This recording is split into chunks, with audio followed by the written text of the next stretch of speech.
로마서 12장 14절에서 마지막 21절까지입니다.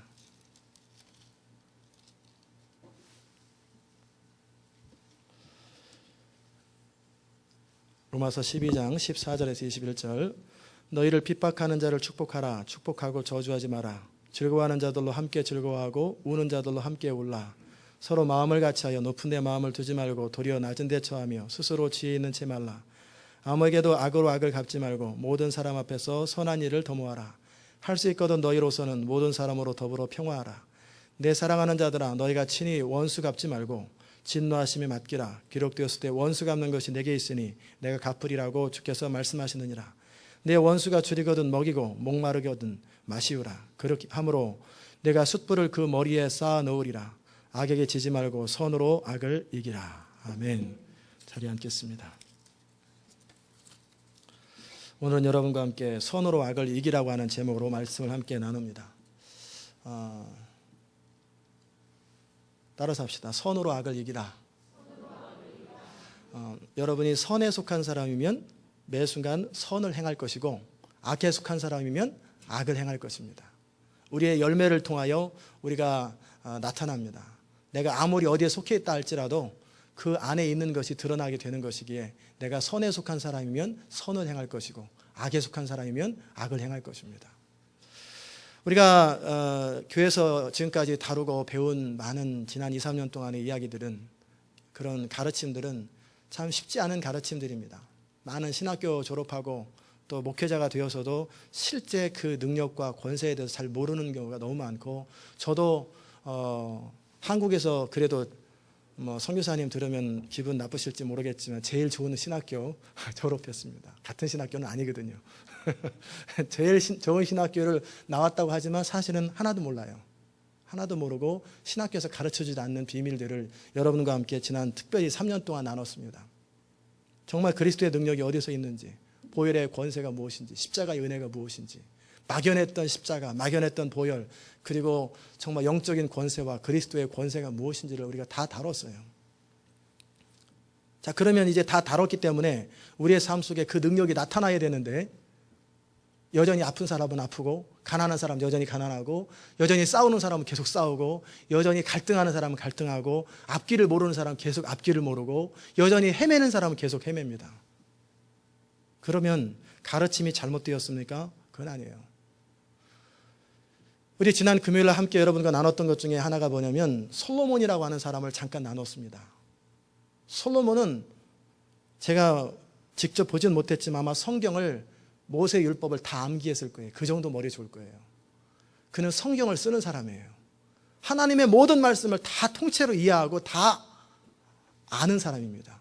그러나 그는 역사상 주인이고 이스라엘 역사를 솔로몬 시대부터 파멸로 이끌어가고 다윗 시대 때 가장 찬란했던 하나님의 나라, 하나님의 영광이 솔로몬 때부터 무너지기 시작해서 결국은 비탈에 내려오는 무너지는 길을 잠시 요시아나 히스기야가 멈춘 적은 있지만 결국은 비탈길은 계속 내려갔어요.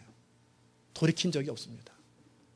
한 번도 2000년이 지난, 또 4000년이 지난 지금까지 그 다윗 시대 때 온전한 하나님의 영광이 드러난 적이 없어요. 이스라엘은 버려진 자처럼. 그렇다면 모든 것을 다 알고 있는 솔로몬의 그 지혜와 지식과 그 모든 것은 그에게 의미가 없었던 거예요. 다시 말하면 아는 것이 능력이 아닙니다.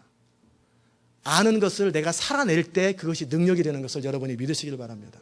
그러기에 성령에 대해서, 열매에 대해서 다룰 적에 교단에 따라서 자칭 우리는 보수라고 하는 그런 침례교 계통이나 또 남침례교 계통은 성령의 능력보다는 무엇을 강조하냐면 인격을 강조합니다. 성령의 인격적인 열매, 말씀이 내 삶 속에 체화되어서 나타나는 성령의 열매, 그리고 또 카리스마틱 무브먼트를 추구하는 그런 부분들은 성령의 인격보다는 성령의 능력과 은사 쪽에 많이 강조를 두고 있습니다.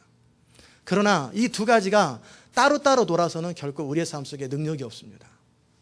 그래서 참고 십자가를 지는 마음으로 참고 견딜 수 있지만 결국 아픈 사람은 결국 죽고, 가난한 사람은 결국 가난하고, 인생의 문제를 해결하지 못하는 것은 또한 성령의 인격적인 열매만 다루기 때문에 그래요. 그럼 이 두 가지가 조화를 이룰 때 우리 삶 속에 실제 능력이 나타나는 거예요. 하나님의 보혈의 능력과 은혜가 어떻게 임하는지를 알고, 그리고 하나님의 말씀을 내 삶 속에 그대로 살아내는 거예요. 그럴 때 그 사람의 삶 속에 실제적인 능력이 나타납니다. 하나님의 나라는 사랑의 나라입니다. 하나님이 사랑이시기 때문에 그래요. 그런데 하나님의 나라를 추구하는 사람이 자기 이기심을 극복하지 못하면 이건 불가능합니다. 그가 쓰임받는 것 자체가 불가능합니다. 얼마만큼 극복하느냐 그 정도의 차이는 있겠지만, 여전히 미운 사람은 계속 믿고, 용서 안 되는 사람은 계속 용서 안 되고, 누가 나보다 잘 되면 화가 나고, 여전히 내 안에서 항상 관심이 내 가족, 내 자식, 항상 이런 쪽에 포커스가 맞춰지고, 사람들이 나를 어떻게 생각할까, 내 입장은 어떻게 될까, 내 체면이 어떻게 될까, 이런 사람은 쓰임받기를 기대하지 마십시오. 변화되십시오. 하나님이 그런 상태에서 여전히 죄가 왕노릇하고 사단이 왕노릇하고 죄의 멍에 아래에 있는 그 사람이 어떻게 하나님 나라를 경험하겠어요? 하나님 나라는 자유의 나라요, 하나님 나라는 사랑의 나라입니다. 사랑은 자기 유익을 절대 구하지 않습니다. 사랑은 나의 유익을 구하지 않는 거예요. 내가 죽을 때까지 내 유익을 구하지 않는 거예요. 그런데 여전히 지지고 볶고 싸우면서 조금도 양보하지 않으려고, 마치 38선 그 휴전선처럼 남편과 아내가 그렇게 하면서, 성도끼리 그러면서, 거기 하나님 나라 없습니다. 하나님의 나라는 차라리 내가 죽을지언정, 차라리 손해를 볼지언정 포기해버리는 거예요. 기꺼이 져주는 거예요. 기꺼이 손해봐버리는 거예요. 그게 하나님의 나라입니다. 사랑의 나라. 그러기에 존 도슨이라고 하는 사람이 쓴 책, 그 도시를 깨우는 그런 영적 전쟁에 관련된 책에 보면은, 어느 도시를 정복할 때 그 도시는 탐욕이 가득해요. 사람들이 욕심이 많고 시기가 많아요. 영적 감각으로 딱 느꼈을 때, 그때 그 도시를 바꾸기 위해서 할 일이 뭐냐면, 내 것을 기꺼이 나눠주는 거예요. 내 것을 기꺼이 나눠주는 거예요. 우리 교회도 이제 앞으로 그런 거 했으면 좋겠어요. YM에서 1년에 한 번씩 이렇게 하는 것이 뭐냐면, YM 미션, 유스유드 미션에서 자기가 가지고 있는 것 중에 자기 마음이 가고 소중하다고 여겨지는 것을 다 목록을 적어내요. 자기가 중요하게 여기고, 뭐 부인 빼고 남편 빼고 이런 거 말고, 자기 물건 가운데 정말 중요하게 여기는 것들을, 내가 아끼는 것들을 다 적어냅니다. 그리고 모두 하나님께 드리고, 그리고 골고루 자기 필요한 건, 빨리 가서 자기가 원하는 것 또 자기 것 집는 게 아니라, 다른 사람이라도 내 것이 필요한 것을 다 가져가도록 해요.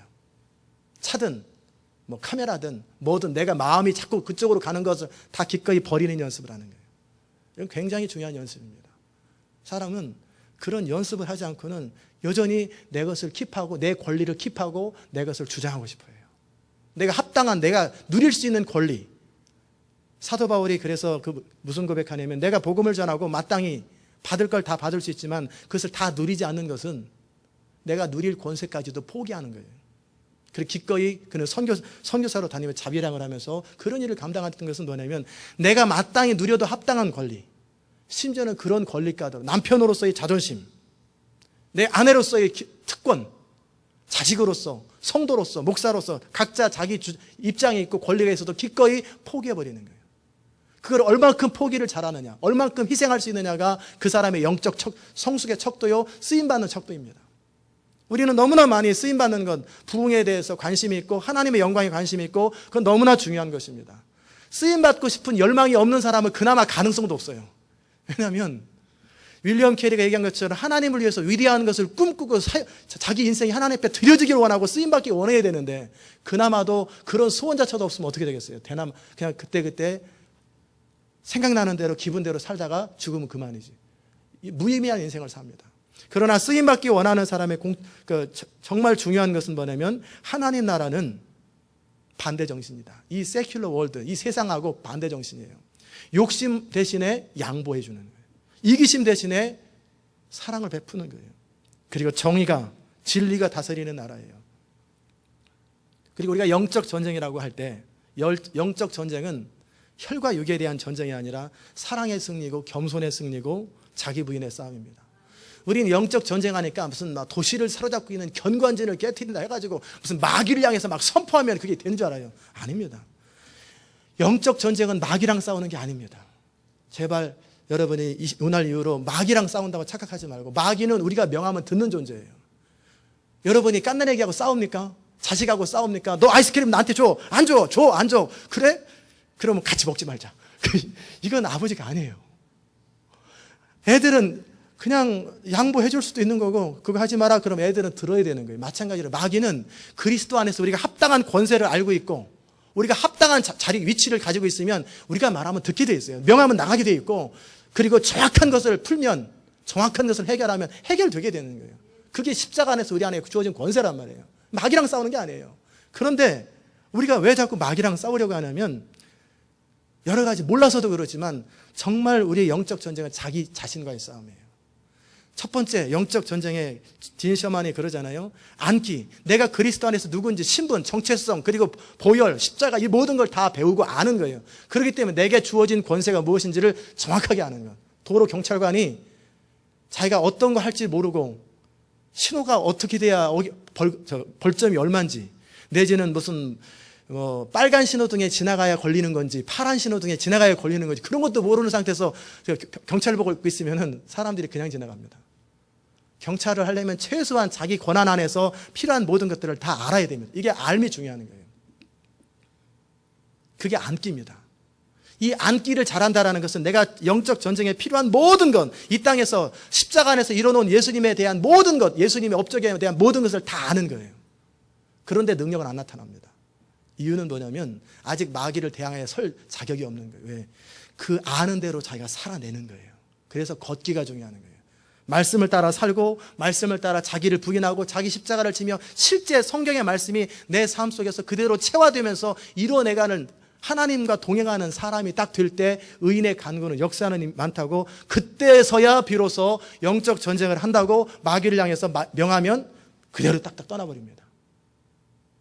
이게 탁 총을 쏘면은 이게 딴 데 아니라 정확하게 너 그러면 탁탁 튀어나갑니다. 그게 권세예요. 그러면 하나님께서 그 정도로 준비된 사람에게 다 보여주십니다. 보면서 싸우는 거예요. 지금 누구 졸고 있지요? 지금 딴 생각하고 있죠? 한눈에 다 저는 다 보이거든요. 그런 것처럼 정확하게 보고 정확하게 집어내는 거예요. 그게 권세입니다. 그러기 위해서 필요한 것은 뭐냐면 날마다 내가 아는 대로 살아내는 거예요. 모르면 모르는 대로 사는 것이고 알면 배운 대로 그대로 살아내는 것. 그러기에 철저하게 우리의 모든 능력의 깊이는 겸손의 깊이예요. 그러면 철저하게 남보다 나를 낮추는 것, 그걸 하고 자기 부인을 하는 거예요. 계속 자기 부인을 연습하는 거예요. 그리고 모든 체험과 능력의 깊이는 뭐냐면 하나님을 아는 것과 그리고 하나님을 아는 대로 살아가는 그 살아가는 깊이예요. 우리 집사님 졸지 말고 일어서라고 그랬죠? 뒤에서 졸지 마시고. 내가 말씀을 통해서 은혜 받겠다고 하는 결사적인 각오가 있으면 분명히 제자훈련 시간에 얘기를 했잖아요. 조는이 벌떡 일어나서 뒤에 서 있으라고.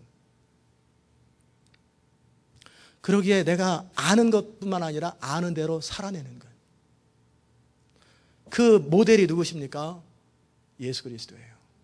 예수님은 하나님 안에서 자신의 위치와 목적과 사명을 다 알고 모든 걸 다 알아요. 그리고 동시에 아는 것에 그치는 것이 아니라 하나님 아버지의 뜻을 이루기 위해서 죽기까지 이루십니다. 단 한마디 말도, 한 번의 생각조차도 하나님이 원하시는 뜻과 하나님이 원하시는 말만 하고, 내가 이 땅에 온 것은 내 뜻을 행하려 함이 아니요 하늘에 계신 내 아버지의 뜻을 행하려 함이라. 그것이 예수님의 삶의 표본이에요. 그것을 따르는 가장 잘 따랐던 사람 중에 한 사람이 바울이에요. 그렇게 내가 가졌던 모든 것을 배설물처럼 여기고 특권이라고 여겼던 것을 다 배설물처럼 여기는 거예요. 이것이 아직 넘어서지 못한 사람들은 초등학문을 배우는 것 중이에요. 자기 것을 다 배설물로 버릴 줄 알고, 그리고 그리스도 안에 있는 그 부활을 얻기 위해서 전심을 다해서 가고, 그리고 심지어는 고난까지 일부러 자초하는 거예요. 거기까지 갈 때 사도 바울의 능력이 나오는 거예요. 그 부분에 대해서 이제 로마서 12장 이후에부터 우리가 해야 될 일이 뭐냐면 살아내는 거예요. 11장까지의 내용은 뭐냐면 아는 거예요. 로마서 1장부터 11장까지 다뤘던 내용들이 1년 넘게 다뤘던 것이 아는 것을 배웠어요. 무엇인가? 그런 다음에 12장부터는 아는 것을 아는 대로 살아내는 것. 이것이 여러분이 앞으로 1년 동안이든 6개월이든 연습이 되면 그 다음부터 능력이 나타나기 시작합니다. 이유 없어요. 이 두 가지가 결합되지 않고는 능력이 없어요. 정말 치유사를 받기 원하시거든 아픈 사람들을 향한 불쌍히 여기는 마음, 하나님의 마음이 가슴속에 흘러넘쳐야 돼요. 그게 어느 날 하나님이 부어주시겠지가 아니라 내 마음속에서 사랑을 연습하셔야 돼요. 그것이 없이는 하나님의 나라가 안 이루어져요. 그거에 대해서 핍박에 대해서 오늘 말씀하십니다. 너희를 핍박하는 자를 축복하라. 축복하고 저주하지 마라. 여러분에게 때로는 경제적으로 핍박하는 사람, 관계 속에 핍박하는 사람, 기분 나쁘게 하는 사람, 괜히 시비 걸고 따지는 사람, 여러분에게 손해를 주는 사람, 실제적으로 육체적으로 핍박하는 사람, 심지어는 그냥 총으로 쏴서 죽이는 그런 사람들, 사자굴에 집어넣는 여러 가지 종류의 여러분을 해하게 만들고 여러분이 원하는 대로 살지 못하도록 만들어주는, 여러분의 평강을 깨트리는 그런 사람이 있을 거예요. 그런 사람에 대해서 저주하지 말라라는 거예요. 축복하라. 참아내는 게 아니에요. 주님, 나는 혀를 깨물어서도 저주 안 합니다. 그러나 주님이 아시지요. 주님이 아시지요. 동일한 겁니다. 참아내는 게 아니고, 보복하는 게 아니고, 중심으로 그 사람을 축복할 수 있어야 되는 거예요. 정말 그 사람을 마음으로부터 축복할 수 없거든. 여러분, 하나님 나라를 위해서 일한다고 하지 마십시오. 하나님의 나라는 용서의 나라요, 평화의 나라요, 죽기까지 자기를 부인하는 나라가 하나님 나라. 거기서 능력이 나타나요. 거기서 우리가 실패하잖아요. 그러면 사단이 우리 안에 미움, 또 용서하지 못하는 그 틈을 가지고 우리의 사역에 들어오고 우리의 마음에 들어오고 우리를 회방해버리면 거기서 능력이 분산되는 거예요. 철저하게 자기가 얼마만큼 부인되느냐예요. 그럴 때 핍박을 받을 때 대처하는 4가지 방법을 가르쳐 드리겠습니다. 누군가 나를 해를 끼치거나 핍박을 할 때, 그럴 때 본능적으로 우리 안에 확 대꾸하고 싶고 보복하고 싶은 마음이 딱 들을 거예요. 그럴 때 첫 번째, 멈출 건. 행동하지 말 건. 일단 멈추라는 거예요. 철저하게 멈추고, 그리고 2번째는 생각할 건. 그들이 왜 나를 핍박할까? 그들이 나에게 왜 해를 끼칠까? 그럴 때 많은 경우, 우리가 실제 경험으로 알듯이 많은 경우는 우리한테 건수가 있어요. 그 사람들이 그렇게 말하는 건수가 우리한테 다 있어요. 그런데 우리는 뭐냐면, 그래도 그렇지, 그렇게 말하면 돼? 내가 아무리 잘못했어도. 그럼 잘못 안 하면 돼요. 내 잘못한 부분을 생각하면서 용서를 빌면 됩니다. 그러니까 먼저 그들이 왜 그런 행동을 할까를 생각하면서 내 안에서 문제가 있는 것은 내 안에서 해결하셔야 돼요. 내 안에서 해결하시고, 잘못한 건 잘못했다. 뭐 나는 10개 잘못하는데 그 사람은 12개 잘못했다. 그러므로 그 사람이 나쁘다. 아니에요. 50보 100보입니다. 전쟁에서 50발짝 도망가나 100발짝 도망가나 똑같은 거지. 내가 하나 잘못했고 그 사람이 100개 잘못했어도 우리가 해야 할 일은 내 하나 잘못한 것을 상대방한테 고백하는 거예요. 그것이 굉장히 중요합니다. 그리고 나서도 나는 아무리 하나님 앞에 기도하고 성령 안에 끼어 있어도 잘못한 게 생각이 안 난다. 하나님 앞에 거리낌이 없다. 그럴 때 해야 할 일이 뭔지 아세요? 그러면 그 사람들은 왜 그럴까? 내가 아무런 돌아보아도 하나님도 나에게 직접 말씀하시기를, 예를 들어서 너는 아무 잘못이 없고 이 부분에 대해서 너는 무죄하다. 그런데도 핍박을 받을 때, 그럴 때 생각하는 거예요. 또 한 번, 왜 그들은 그럴까? 하나님의 사람이 다른 사람 핍박하겠습니까? 안 하지요. 하나님의 사람은 다른 사람을 핍박 안 합니다. 그렇다면 우리를 핍박하는 그 사람은 하나님의 사람이 아니라는 거예요. 그 사람이 교회를 다니는데도 핍박하더라 하면 교회를 다녀도 하나님의 사람이 아닌 것이고, 안 믿는 사람일 경우에는 그들의 주인이 사단이고 그들은 이 세상 신에게 혼미되었고 이 세상의 사고방식으로 살고 있는 거예요. 그렇기 때문에 아무 거리낌이 없는 상태에서 상대방이 왜 나에게 그럴까를 생각하면 답이 나옵니다. 그가 하나님을 모르는구나. 그 하나님의 은혜를 모르고 하나님의 사랑을 모르고 하나님의 마음을 몰라서 그렇구나. 그러면 그 다음에 해야 할 일이 뭐냐면 자연스럽게 그들을 불쌍히 여깁니다. 그렇게 살다 죽음에 지옥 갑니다. 그 사람들. 그들의 삶 속에 안 풀리는 모든 원인들이, 인정받지 못하는 모든 원인들이 그들이 하나님을 몰라서 그렇거든요. 그렇다면 우리가 정말 해야 할 일이 뭐냐면, 나는 하나님을 아는 사람이고 그들은 하나님을 모르는 사람이에요. 근데 그들이 그렇게밖에 행동하지 못하는 것에 대해서 나도 동일하게 반응하는 것이 아니라 그들을 불쌍히 여기는 거예요. 그들을 안타깝게 여기고, 그 단계가 지나고 나면, 이게 처음 1단계, 2단계, 3단계가 지나고 나면 중심으로 그들을 축복하게 돼요. 하나님, 저를 불쌍히 여기소서. 스데반이 기도한 것처럼 저들은 자기 하는 일을 알지 못합니다. 예수님 본받아서 동일하게 하잖아요. 우리가 정말 그 단계가 될 때 능력이 임하기 시작하고 사단이 우리 안에서 역할이 없어져 버리는 거예요. 사단의 권세가 깨어져 버리는 거예요. 왜? 십자가의 권세는 희생의 권세요, 사랑의 권세요, 자기 부인의 권세이기 때문에 우리가 십자가를 들고 나가는데 십자가 갖고 칼싸움을 해요. 골치 아픈 거예요. 십자가를 거꾸로 들면 칼 같으잖아요. 그러면 안 돼요. 십자가의 권세는 철저하게 자기 부인의 권세예요. 우리가 그것을 연습하셔야 됩니다. 그것이 될 때 아무도 미워하는 사람이 없고, 잠깐 미워하는 사람이 있다 할지라도 그러면 그 미워하는 마음이 축복하는 마음이 될 때까지 다른 기도를 멈추시고 그 기도를 하세요. 그 씨름을 하셔야 돼요. 그래서 그것을 승화될 때 상대방이 바뀌어버리는 거예요. 나를 핍박했던 사람의 태도가 그때 바뀌는 거예요. 왜? 그 전까지는 우리가 아무리 기도를 해도 합법적으로 기도가 안 이루어져요. 아무리 예수 이름으로 선포하고 나를 회방하는 회방을 깨질지어다 하는데 내 마음속엔 저주받든지 막 그런 마음이 있는데, 그런 마귀가 너나 잘해, 너나 잘해, 무슨 명한다고 어서 주워서 들어가지고 네 삶이나 잘 살아, 눈 하나 깜짝 안 합니다. 그러나 제가 지금 드린 대로 완전히 그들을 불쌍히 여기고 하나님 앞에 회개할 것 다 회개하고 정리할 것 정리한 상태에서 중심으로 그들을 축복하면서 기도하고, 때로는 기도할 때가 있고 때로는 명할 때, 그러면 즉시 그 사람이 바뀌어버립니다. 그 즉시 환경이 바뀌어버리는 거예요. 그것이 영적 전쟁이에요. 그리고 오늘 말씀 가운데 같은 마음을 가지라고 그랬어요. 우는 자들과 함께 울고 웃는 자들과 함께 웃는 것. 초상난 집에 가서 안타까워하고 참 불쌍하고 그런 마음도 안 들 때도 있지만, 누군지도 모를 때. 그러나 적어도 다른 사람 교통사고 나서 울고 있는데 그때 막 박수치고 그런 사람은 없어요. 다 울고 다 슬퍼합니다. 그런데 그보다 더 어렵고 힘든 게 뭐냐면, 다른 사람이 잘 됐을 때, 그것도 나하고 상관없는 사람이 잘 되는 게 아니라 나하고 라이벌이 회사가 나보다 잘 될 때, 그리고 나보다 더 인정받을 때, 다른 사람보다 나보다 다른 사람에게 그가 더 높아질 때, 그가 뭐든지 잘 될 때 중심으로 기뻐하시는 거예요. 그것이 하나님의 사람들이 가져야 될 태도. 이게 능력의 비밀이에요. 근데 우리 안에 찾아오는 게 뭐예요? 시기가 참, 저 사람은 벌써 기분이 팍 나빠요. 그리고 벼랑 하나님, 나는 뭡니까? 이렇게 탁 나오는 거예요. 그건 아직 기본이 안 되는 거예요.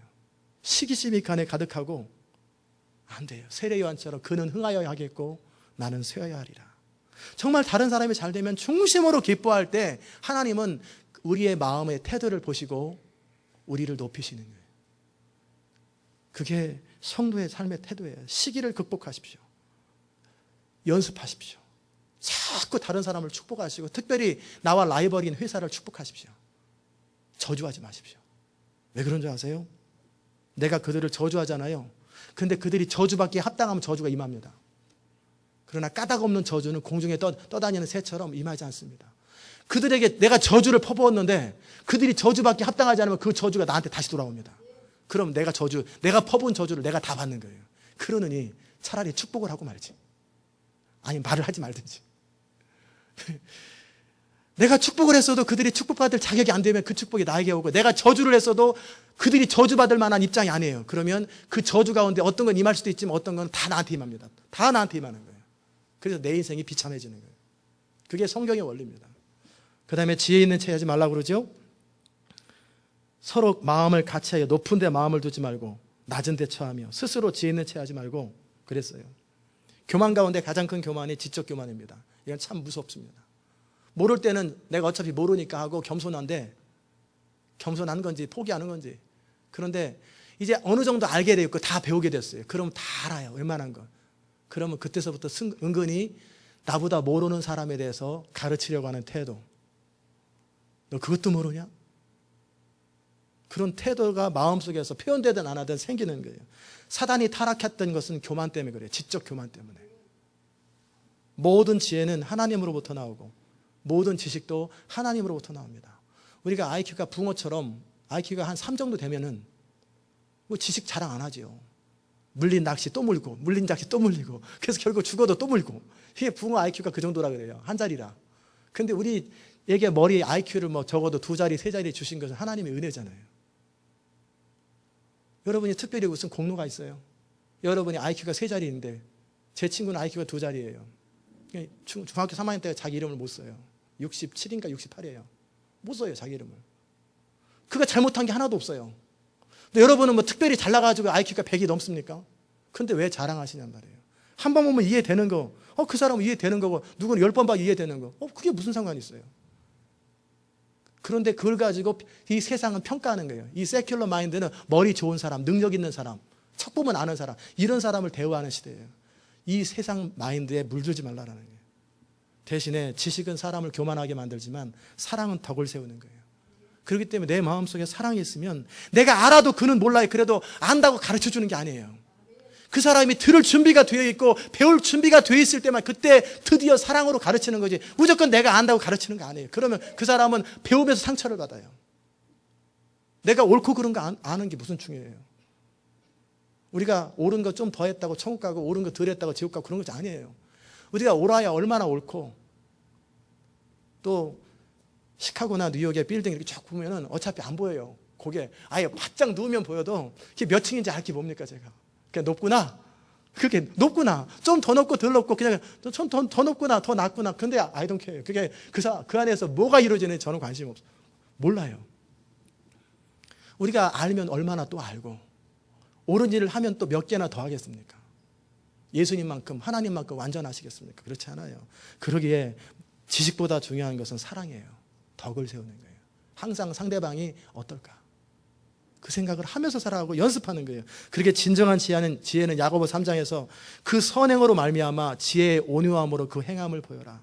지혜를 가지고 날카로움이 아니라 지혜의 온유함을 가지고 그 행함을 보이라는 거예요. 그러면 상대방이 내 말을 통해서 못 알아들을 때 2번 말하고 3번 말할 필요 없어요. 내 삶으로 보여주면 상대방이 내 삶을 보고 바뀌어버리는 거예요. 그게 행함으로 보이라는 거예요. 그리고 모든 사람과 더불어 평화라고 말씀하시죠. 아무에게도 악으로 악을 갚지 말고 모든 사람 앞에 선한 일을 도모하고 우리는 선에 속했기 때문에 할 수 있거든 모든 사람으로 더불어 평화하라. 내가 평화를 선포하고 나가도 상대방이 거절하면 그 쫓아다니면서 평화해야 되는데 너 받아, 평화 받아, 용서 받아. 그거 아니에요. 상대방의 수준만큼 우리에게 반응하는 거예요. 사람은 항상 자기 인격만큼, 자기 수준만큼 모든 것에 반응하게 돼 있어요. 그렇기 때문에 그 사람의 인격, 그 사람의 태도까지 바꿀 수는 없어요. 그러니까 내 할 일만 하는 거예요.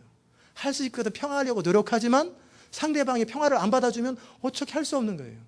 그렇게 이스라엘 사람들이 가나안 땅을 정복할 때 어떻게 하셨습니까? 일단 평화를 선포하는 거예요. 근데 그들이 평화를 받아주면 전쟁하면 안 돼요.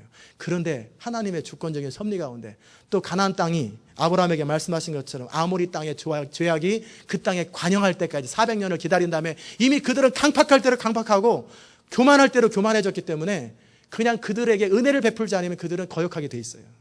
왜 사람이 하나님을 거역하냐면 이미 강팍할 만큼 강팍했기 때문에 거역하는 거예요. 그러면 하나님이 거역한 대로 내버려 두니까 이스라엘을 대적하는, 그러면 하나님이 합법적인 권세를 가지고 그냥 쳐버리는 거예요. 그럼 그 땅이 우리께 되는 거예요. 그게 가나안 땅의 정복이에요. 그러나 첫 번째 할 일이 뭐냐면 평화를 선포하는 거예요. 덮어놓고 싸우지 않는 거예요. 평화를 선포하는 거예요. 마음속에서 내가 평화를 선포할 때 거절할 거 기대하면서 걸렸다, 건수 잡혔다, 이건 아니고 중심으로 평화하기를 원하는 거예요. 중심으로 평화하기를. 그리고 모든 심판을 하나님께 맡겨라. 내 사랑하는 자들아, 친히 너희가 원수 갚지 말고 진노하심에 맡기라. 기록되었을 때 원수 갚는 것은 우리에게 있지 아니하고 하나님께 있다. 내가 갚으리라. 차라리 네 원수가 줄이거든 먹이고 목마르거든 마시우라. 그리함으로 내가 숯불을 그 머리에 쌓아놓으리라. 그 말씀입니다. 하나님의 심판에 맡기는 것이 무엇인지를 좀 더 살펴봅니다. 이것은 악한 사람들이 악한 일을 저지르도록 내버려 두라는 말이 아니에요. 우리는 불완전합니다. 입장이라는 건 천안 밑에 입장, 그만 입장 말고 네 입장, 내 입장. 사람이요, 황희정승이 그러잖아요. 우리 그 도덕 시간에 배웠잖아요. 우리 중학교 때, 고등학교 때인가, 초등학교 때인가. 두 사람이 싸웁니다. 그래가지고 둘 다 억울해가지고 그나마라도 자기보다 권위 있는 자, 애들이 싸우면 엄마, 오빠가 말이야, 누가 말이야 그러는 것처럼 좀 더 권위 있는 사람이 찾아와가지고 아니 한번 들어보시라고, 내가 억울하지 않습니까? 내가 화나는 게 당연하지 않습니까? 요나처럼 그러는 거예요. 그러니까 황희정승이 쫙 듣더니 자네 말이 맞네. 자네가 화내는 게 마땅하네. 그런 말은 안 했겠지만 자네 말이 옳으네. 그 상대방이 또 좀 이따 왔어요. 자기도 황희정승 정승어른 하면서 자기 입장을 쭉 얘기하니까 자네 입장도 맞네. 옆에서 그걸 듣고 있던 사람이 뭡니까? 이가 옳으면 이게 틀려야 되는데 둘 다 맞으면 그건 올바른 재판이 아니지 않습니까? 어떻게 그렇게 판단합니까? 자네 말도 맞네. 그 사람의 입장과 관점에 따라서 해석할 때는 그게 맞는 거예요. 근데 이 사람 입장하고 이 사람 입장이 서로 다르기 때문에 서로 부딪히는 거예요. 양보를 안 하기 때문에. 그리고 이 사람이 중간에서 중재하는 그 사람 입장에서 볼 적에는 그 말도 일리는 있어요. 다 맞다라는 게 아니라 어느 부분은 일리가 있다라는 얘기예요. 그렇기 때문에 우리는 불완전합니다. 그러기에 심판하는 권세가 우리한테 없어요. 그런데 우리가 세상을 다 심판하고 모든 사람을 다 심판하는 것, 이건 자칭 자기가 누구 되는 거예요? 하나님 되는 거예요. 여러분이 완전하지 않고 제가 완전하지 않습니다. 그러기에 심판하는 권세가 하나님께 있음을 기억하고 우리가 해야 할 일은 형제의 눈 속에 티가 아니라 내 눈에 있는 들보를 보고 내 것 빼내는 연습을 하는 거예요. 그러면서 그 형제의 잘못은 하나님이 심판하시거나 하나님이 용서하시거나 하나님이 깨닫게 하시거나. 여러분 주변 사람 다 죽는 게 옳습니까? 그들이 회개하고 돌아오는 게 맞습니까? 아니죠. 회개하고 돌아오는 게 맞지요. 그러기에 하나님께 맡길 때 해야 할 일이 뭐냐면 같은 악을 저지르지 말라라. 그 사람이 한 대 때리면 나는 적어도 한 대를 때려야 직성이 풀려. 그런데 한 대만 때립니까? 두 대를 때리지요. 그래서 성경에 기록한 거예요. 눈을 뺄 땐 눈, 이를 뺄 땐 이. 그걸 또 잘못 해석하면 이빨을 뺄 땐 이빨을 빼라고 그랬잖아. 그게 아니에요. 이빨 하나만 뺀 사람한테 홧김에 이빨 2개 빼지 말고 정확하게 하나 빼고 이빨 내가 빠진 그거 빼라는 거예요. 눈을 다치게 하면 5cm만 다치게 했다는 게 1mm 다치게 했으면 1mm만 다치게 하라는 거예요. 근데 그게 가능합니까? 차라리 용서하라는 얘기죠. 눈엔 눈으로 이빨에 이빨이란 말은 내가 행한 것 이상은 절대 저지르지 말라라는 거예요. 근데 우리가 홧김에 그 이상 하잖아요. 그러니까 도피성을 만든 거예요. 홧김에 저지르지 못하도록. 같은 악을 저지르지 마. 행악자를 인하여 불평하지 말고 불의를 행하는 자를 투기하지 말지어다. 똑같은 사람 된다는 거예요. 너희는 그러지 마라. 그리고 두 번째, 망하기를 소원하지 마라. 그 사람이 망하는 걸 원하지 말아요. 다윗이 뭐라고 고백합니까? 나는 사랑하나 저는 미워하니 나는 저주할 뿐이라. 안 그랬어요. 나는 보복할 뿐이라. 안 그랬어요. 나는 기도할 뿐이라. 나는 그를 사랑하는데 그는 나를 미워해요. 나는 그들이 줄이고 아플 때 고통당할 때 내가 도와줬는데 그들은 은혜를 모르고 나를 회방하고 대적할 때 내가 할 수 있는 게 뭐예요? 그러니까 사람 도와주는 게 아니라니까. 내가 다시는 도와주는 이게 아니라는 거예요. 나는 기도할 뿐이라. 그래서 하나님이 다윗의 마음을 합하다고 여기는 거예요. 그리고 그를 존귀케 하시는 거예요. 그런 사람이 왕이 되니까 하나님 나라가 이루어지는 거예요. 그런 사람이 왕이 되면 이 도시가 바뀌는 거예요.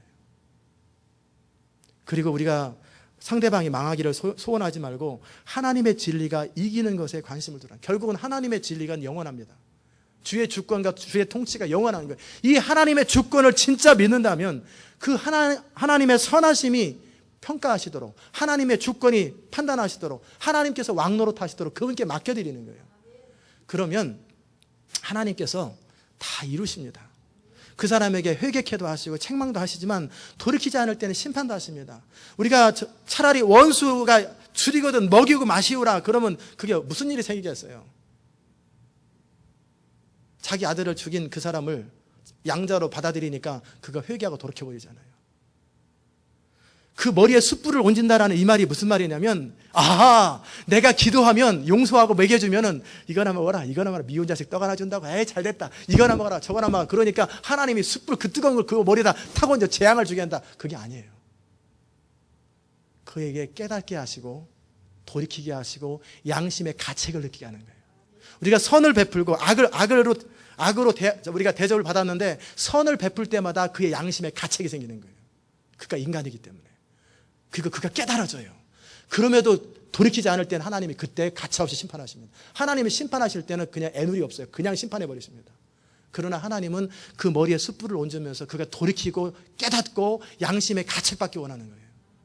그런데 우리한테 악으로 대하는 사람에게 이거나 먹어라, 이러면 양심의 가책받겠어. 안 먹는다, 이렇게 나오죠. 자네가 잘못한 거 뻔히 아는데 내가 배웠기 때문에 이렇게 안 한다, 내가 봐준다. 그러면 양심의 가책 받겠습니까? 그래, 너 잘났다. 그러죠. 중심에서부터 그 사람을 불쌍히 여기는 것, 하나님의 주권적인 완전함의 위로를 받으라는 거예요. 복수하고 싶은 마음, 남에게 해를 당했을 때 내가 해를 끼치고 싶은 그 마음 배후에 사단의 이기심과 사단의 역사가 있고 악한 영의 괴계가 있을 때 마귀가 틈이 딱 생기는 거예요. 여러분, 예배 시간에 딴 생각이 탁 나오면 그 순간에 예배 기름이 툭툭 떨어지잖아요. 그런 것처럼 우리가 영으로서 몸의 행실을 죽이면 계속해서 기름 부음이 올라가고 하나님의 성령이 강력하게 역사하지만 그 순간에 미워하는 마음이 막 성령 충만하다가 누가 뺨 한 대 딱 때려 드레스 쫙 입고 갔는데 흙탕물을 탁 튀겼어요. 그러면 하루 종일 기분 나빠서 그 사람 저주하고 있어요. 그 사람이 어느 집회 가서 성령 충만하게 인도하겠습니까? 아니죠. 보복하고 싶은 마음, 미워하고 싶은 마음, 사단은 회방하는 거예요. 예수님을 회방하는 것처럼 우리가 하나님의 사람일 때 우리가 약한 부분들을 툭툭 건드리면서 화내게 만들고 시기하게 만들고 분노하게 만들고 그럴 때 영으로서 몸의 행실을 다스리지 않으면 마귀가 거봐라 해서 그 사이로 싹 틈이 들어가지고 하나님의 일들을 회방해버리고 결국 우리가 하나님이 원하는 목적을 이루지 못하도록 만들면 영적으로 패배하는 거예요. 그럼 우리는 직성은 풀릴 수 있어요. 우리가 흔히 얘기하는 직성이, 그래야 직성이 풀리지. 직성은 풀리는데 하나님의 승리는 임하지 않고 하나님의 영광은 임하지 않아요. 우리의 목적은 뭡니까? 직성을 푸는 겁니까? 나는 냉면을 먹어도 고추장을 팍팍 집어넣어야 직성이 풀려. 나는 누가 한 번 때리면 10대를 때려야 직성이 풀려. 직성은 풀리는지 몰라도 그 사람은 하나님의 사람이 아니에요. 하나님의 영광이 임하지도 않고 하나님 나라가 임하지도 않아요. 하나님의 나라는 사랑의 나라요, 자기 희생의 나라요, 양보의 나라요, 포기의 나라예요. 그러기에 악을 대할 때 우리가 어디에 속했는가를 생각하는 거예요. 선에 속하는 거예요. 천군 백군 싸움할 적에 천군이 백군하고 같이 막 하면 안 되잖아요. 그렇죠. 우리 편에 도움을 줘야지 상대편에 도움을 주면 안 돼요. 그러기에 우리가 서 있는 위치가 뭐고 우리 입장이 뭐고 우리를 통해 하나님이 뭘 하기 원하시는지를 생각하면서 오히려 중심으로 영적 전쟁이 그거예요. 우리에게 해끼친 그 사람을 변화시키는 방법은 싸우는 게 아니에요. 중심으로 그 사람을 사랑하고 그 사람을 불쌍히 여기고 마음으로부터 그 사람을 축복하면 그 사람이 변화되게 돼 있어요. 그 사람 배후의 역사하는 영이 깨져버리는 거예요. 그러니까 무슬림을 바라보면서 적독한 무슬림들 천벌을 내려가지고 지진이 나가지고 망해야 돼. 그러면 사단의 능력이 더 세집니다. 거기다 원래 있는 데다가 우리 그런 마음에 사단이 더 역사하기 때문에 사단의 왕국은 계속 늘어납니다. 차라리 죽을지언정 하나님이 명하신 것을 순종하고 살아가는 거예요. 그게 영적 파워를 기르는 법이에요. 내가 하나님의 뜻에 온전히 순종하고 하나님을 온 마음으로 예배하고 하나님의 말씀에 심지어는 악으로 나를 대하는 사람이라 할지라도 내 영으로서 내 몸을 쳐서 복종할 때 하나님의 나라가 강해지고 내 안에 영적 파워가 생기는 거예요. 영적 권세가 계속 쌓이는 거예요. 그 사람의 기도는요 강력해집니다. 이미 그렇게 의인이 되었기 때문에 정말 그 사람의 기도는 정말 한 번 기도해도 파워풀한 기도가 돼요. 똑같은 사람이 너나 나나 똑같은 사람인데 그냥 예수 믿는다는 이유 하나 때문에 기도해야 능력 하나도 없어요. 그 사람 1년 기도하는 것보다 진짜 바르고 깨끗하게 살고 그렇게 자기를 부인하며 자기 십자가를 지고 살아가는 그런 사람, 그러기 하나님 앞에 사람 앞에 조금 더 거리낌이 없는 사람, 그러면서도 주의 은혜 가운데 늘 자기를 돌아보기 때문에 안타깝고 늘 불쌍히 여기는 마음, 자기 자신에 대해서 안타까운 마음, 주의 은혜만을 의지하는 그런 사람의 한 번의 기도가 보통 사람 100번, 1000번, 10,000번의 기도보다 능력이 있어요. 기도를 오래 하는 게 능력이 아니에요. 내가 의인의 기도를 드리는 거예요. 아멘이십니까? 여러분이 진리를 아는 것, 우리가 지난 2, 3년 동안 진리를 아는 걸 가르쳤어요. 그런데 여러분 삶 속에 능력이 아직 임하지 않았죠. 그 이유는 짝이 맞아야 돼요. 이 손과 이 손이 딱 맞아야 되는 것처럼 아는 것과 아는 것을 내가 살아내는 거예요. 그래서 날마다 자기 십자가를 지는 연습을 오늘부터 하셔야 돼요. 그리고 영으로서 몸의 행실을 죽인다 할 때 이 몸의 욕구뿐만 아니라 내 감정, 내 의지, 내 생각을 길들이고 주님 앞에 내 자신을 쳐서 복종시키는 이것이 되면 어느 순간에 그 사람 마음에는 다 기쁨이 충만한 거예요. 자유가 충만하고 감사가 충만해요. 성령 충만의 증거는 기쁨입니다. 늘 마음에 기쁨과 감사가 충만한 삶이 되는 거예요. 어떤 환경도 어떤 것도 내 기쁨을 빼앗지 못해요. 그렇게 기쁨으로 충만한 사람이 되고 그러면서 동시에 그 영혼을 향한 불쌍히 여기는 마음, 안타까운 마음, 주님의 마음이 되고 그럴 때 십자가의 권세와 기도의 능력, 예수 이름의 권세를 가지고 선포하며 기도할 때 파워풀하게 임하는 거예요. 그게 능력입니다. 그게 능력이에요. 그게 제가 지금 말씀을 선포하면서도 하나님이 저한테 예언하시기를 다른 사람을 통해 도시를 어떻게 바꾸는지 그걸 알게 됩니다. 그럴 때 지금 제가 알아졌어요. 아, 그렇게 바꾸는 거구나. 일단 땅을 밟는 건, 도시를 품는 건, 그와 함께 그 도시를 바꾸는 비결은 내가 하나님의 대안이 되는 거예요. 하나님의 사람으로 나가는 거예요. 그게 능력이에요. 우리는 모두 부흥에 쓰임받기 원하고 하나님의 영광에 쓰임받기 원합니다. 그럴 때 우리가 해야 할 일은 영으로서 몸의 행실을 죽이면 살리니 무릇 하나님의 영으로 인도함을 받는 성령의 음성을 듣는 그 얘기가 아니에요. 매 순간 하나님의 성령을 따라 인도함을 받는 그들이 곧 하나님의 아들이라. 하나님의 아들이 나타나는 것은 마귀의 일을 멸하려 합니다. 예수님이 그래서 마귀의 일을 멸한 것처럼 우리도 하나님의 아들들이 될 때 마귀의 일이 멸해지는 거예요. 그래서 피조물이 허무한 데 굴복하는 건 자기 뜻이 아니에요. 로마서 8장에 나오잖아요. 그들이 굴복하는 건 하나님의 아들들이 나타나지 않기 때문에 이 땅에 진짜 하나님의 마음을 가진 사람, 하나님의 성품을 가진 사람, 하나님의 뜻을 가진 사람, 하나님의 소원을 가진 사람, 그리고 예수님처럼 살아가는 그런 사람이 나타나지 않기 때문에 이 애틀란타는 여전히 교회가 많아도 여전히 범죄가 많고 여전히 마약이 많고 그러는 거예요. 하나님의 아들들이 나타나면 피조물이 하나님의 사람들의 말을 듣습니다. 그러면 모기한테 명한 모기의 말 듣습니다. 진짜예요. 예수 이름으로 모기는 떠나갈지어다 그러면 모기들이 나가버립니다. 그게 두 가지예요. 예수 이름의 권세 때문에도 나가지만 내가 하나님의 아들들이 되기 때문에. 아담이 타락하기 전에 모든 피조물들은 뱀이 어떻게 사람을 물어요. 악어가 어떻게 살아. 있을 수 없는 일인데 하극상이 생기는 이유는 그가 하나님의 법을 떠나고 하나님의 아들들이 안 되었다라는 거예요. 그러나 다시 회복되어서 하나님의 아들들이 되고 그리스도 안에 거하면서 그렇게 되면 악어가 명예도 들어요. 모든 것이 정상적으로 적어도 그 사람에게는 회복되는 거예요. 그리고 그 도시에는 회복되는 거예요. 그게 능력입니다. 다 이해되셨습니까? 우리는 하나님 나라에 속한 사람이에요. 그러기에 자기를 생각하지 마십시오. 하나님을 생각함으로 참으시고 또 참는 걸 넘어서서 그때 내가 참는 수준을 넘어서서 주님을 생각하면서 그것을 승화할 때 우리의 영적 능력이 그때 배가 되는 거예요. 내가 내 자신을 부인하면서 정말 내 영으로서 몸의 행실을 죽이면서 내 상황을 쭉 극복할 때마다 혼자 의로운 책 하지 말고 의로운 얘기 하지 말고 내가 그럼에도 불구하고 중심으로 그를 불쌍히 여기는 마음과 함께 내 자신이 딱 승화되면서 그 사람의 영적 능력이 배가 되고 배가 되고 배가 되네. 파풀한 사역을 하게 됩니다. 그게 도시를 바꾸는 비결이고 세상을 바꾸는 비결이고 여러분의 남편을 바꾸는 비결이고 주변 환경을 바꾸는 비결이에요. 그런 축복 선으로서 악을 이기는 축복이 여러분의 삶 속에 넘치기를 주의 이름으로 축원합니다. 기도합시다. 하나님 아버지 감사합니다. 오늘 이 아침에 우리로 하여금 주의 음성을 듣게 하시니 감사합니다. 우리는 얼마나 옳은 얘기를 많이 하고 얼마나 정죄를 많이 하고 얼마나 잘못된 방법으로 하나님의 뜻을 이루려고 하는지요. 우리 주님은 먼저 말씀하시기를 자기를 부인하고 날마다 자기 십자가를 지지 아니하면 내 제자가 될 수 없고 내 제자가 되지 않으면 너는 나의 일을 할 수가 없고 그러기에 그게 좁은 면이고 심령이 가난하고 막 애통하고 그래야 된다고 주님 말씀하셨습니다.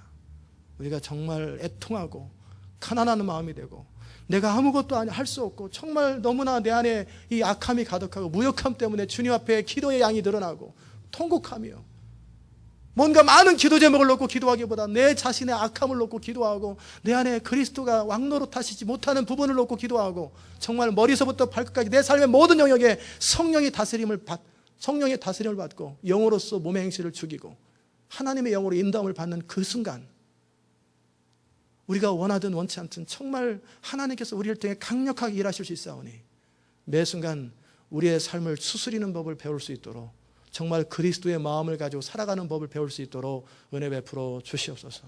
우리는 참 부족합니다. 참으로 우리는 타고난 아담의 후손들이나 너무나 부족합니다.